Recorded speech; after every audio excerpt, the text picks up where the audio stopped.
नमस्कार. आज आपण पिशव्या बनवण्याच्या उद्योगावर बोलणार आहोत की पिशव्या कशा बनवायच्या आहेत आणि कोणत्या पिशव्या बाजारात जास्त विकल्या जातात.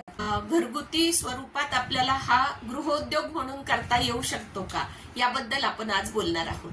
बाजारात वेगवेगळ्या प्रकारच्या पिशव्या विकत मिळत असतात, परंतु आपल्याला जर घरगुती बिझनेस करायचा असेल तर आपल्याला मात्र कट पीस वापरावे लागतात. म्हणजे होलसेलने आपण कट पीसेस घ्यायचे जे किलोमध्ये मिळतात.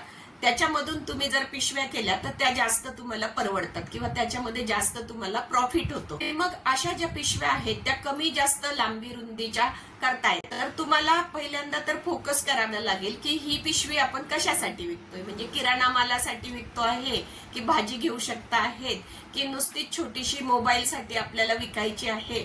म्हणजे त्याचा पर्पज जो आपण म्हणतो आहे तो पर्पज तुम्हाला ठरवावा लागेल आणि त्याप्रमाणे वेगवेगळ्या साइजेसच्या पिशव्या तुम्हाला बनवता येतील.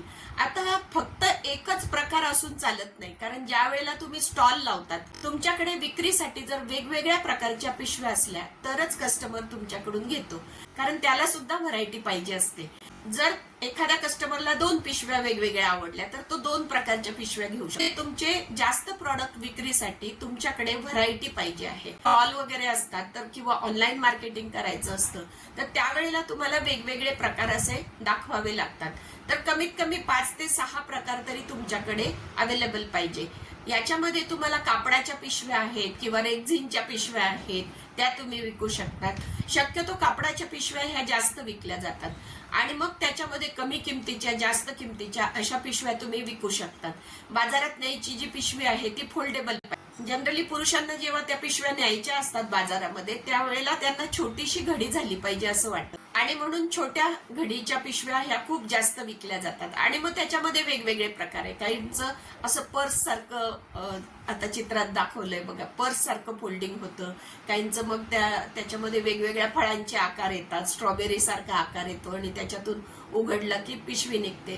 तर या सगळ्या ज्या पिशव्या आहेत रेडीमेडवाल्या त्याचंच पॅटर्न काढून आपण नवीन आपल्या कापडाची पिशवी शिवू शकतो की जी जास्त टिकाऊ असते. आणि आपल्याला कस्टमरला सांगता पण आलं पाहिजे की ही जी पिशवी आहे घरगुती याची शिलाई पण खूप चांगली असते आणि टिकाऊ पण ती खूप असते.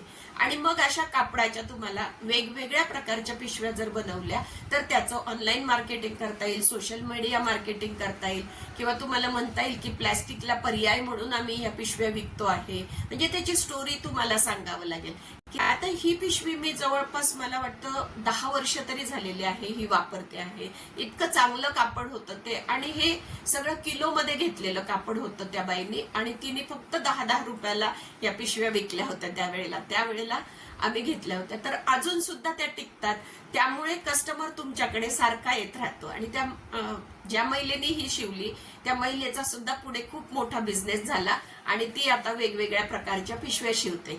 तर ही एक पिशवी आहे बघा, साधं कापड आहे पण त्याच्यावर थोडंसं वर्क केलेलं आहे, त्याच्यामुळे याला पर्स सारखा लुक आलेला आहे. तर अशा प्रकारच्या पिशव्याही बाजारात हल्ली विकल्या जातात, ज्याला अस्तर लावलं जातं. नंतर काही कटपीस पासून ज्या पिशव्या शिवतात तर त्या अशा प्रकारच्या पण तुम्ही शिवू शकतात बघा. म्हणजे थोडेसे आकार बदलला की ती पिशवी तुमची विकली जाऊ. स्कर्ट सारख्या आकाराची पिशवी आहे ही बघा. किंवा ह्याच्यावर कार्टून असलेली पिशवी मुलांना आवडते तर मुलांसाठी म्हणून कार्टूनचा कपडा घेतला तर त्याच्यामध्ये तुम्ही पिशवी करू शकतात.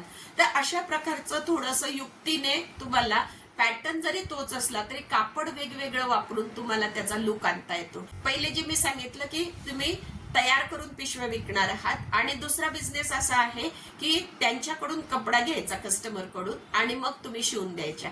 तर अशा साड्यांच्या सुद्धा खूप चांगल्या पिशव्या बनतात, डबल लेअरच्या पिशव्या बनतात, सिंगल लेअरच्या पिशव्या बनतात किंवा मोठ्या ट्रॅव्हल बॅग सुद्धा साड्यांच्या खूप छान बनतात. किंवा तुमचे ऑर्गनायझर ज्याला म्हणतो, ज्याच्यामध्ये साड्या ठेवायसाठी तुम्हाला काही ऑर्गनायझर तयार करता येतात साड्यांपासून, तर हे सुद्धा मार्केटमध्ये खूप चांगल्या प्रमाणात विकलं जातं. त्याचे सुद्धा स्टिचिंग चार्जेस तुम्हाला मिळतात, म्हणजे शिवण्याचे चार्जेस तुम्हाला मिळत असतात.